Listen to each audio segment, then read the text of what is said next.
ছেলে একটা ঘুরঘুর ঘুরঘুর ঘুরঘুর করে কি ওকেও ভালোবাসে। তো আপনি কিভাবে জানেন আপনাকেও ভালোবাসে? আপনি তো পর্দা করেন, আপনাকে রিচ করছে কিভাবে সে? আমি এটা জিজ্ঞেস করছি। আমাকে বলে যে 2 বছর থেকে একটা ছেলে ঘুরে, আমি আমার বাবার পছন্দ ছাড়া বিয়ে করবো না, ওকে বলেছি ভালোবাসি না, কিন্তু 2 বছর থেকে ঘুরে কত মেসেজ পাঠায়। আমি বললাম যে আমি আপনাকে ব্লক করে দিলাম, দেখি আপনাকে মেসেজ পাঠান। ওরা আর এক আইডি দিয়ে 2 দিন পরে মেসেজ দিয়েছে, শেখ শেখ আমার আইডি একটু খুলে দেন। আমি বললাম দেখছেন, এটাকে ব্লক করে দিল, শেষ। কয়টা করবেন?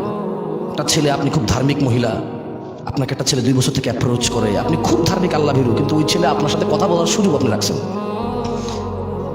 আর একটা ছেলে আপনার ফেসবুক আইডি জানতে হবে কেন? আচ্ছা জেনে গেল, ঠিক আছে, বান্ধবীর থেকে জেনে গেছে, তো ও প্রেমের প্রস্তাব দিচ্ছে। আচ্ছা বুঝছি, ওর কাছে সুযোগ ছিল, দিচ্ছে। আমি তো করবো না, আমি করবো না, তো আমার সাথে করতে পারতেছে না প্রেম। আমি যদি না চাই যে আমাকে মেসেজ করবে না, তাহলে ওইটাও পারবে না।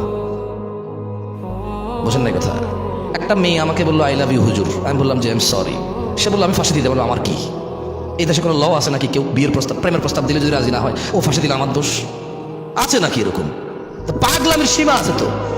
কোন কোন কোন কোন স্কুল কলেজে পড়াশোনা করা ছেলে মেয়েগুলা ভয় পায় ওই ছেলে ব্লেড হাত কেটে ফেলবে, আরে ওর হাত ওর ব্লেড ওর জীবন, ও কাটুক, আমার কি? আমার দোষ কি? আমাকে একজনে বলবে যে আই লাভ ইউ, আমাকে বিয়ে করে ফেলতে হবে, নাহলে ও মরে যাবে, আমার দোষ?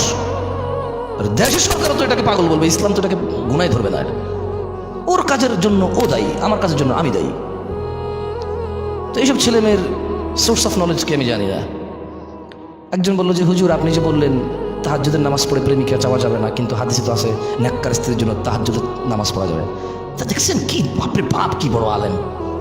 তাহাজ্জুদের নামাজ পড়ে আমি বলবো যে ইয়া আল্লাহ আপনি আমাকে এমন স্ত্রী সন্তান দান করুন যা দেখে আমার চোখ জোড়াবে, এটা এটা। আর সে বলছে ইয়া আল্লাহ জরিনাকেই আমাকে দাও। তুই জরিনাকে চিনোস কেমনে? তোর যে ইসলাম তোরে শিখাইছে যে তাহাজ্জুদ পড়ে দোয়া করলে নেককার স্ত্রী পাওয়া যায়, ওই ইসলামকে তোর জরিনারে শিখেছে, চিনাইছে? ওই ইসলাম তোর চোখে না চিনাইছে?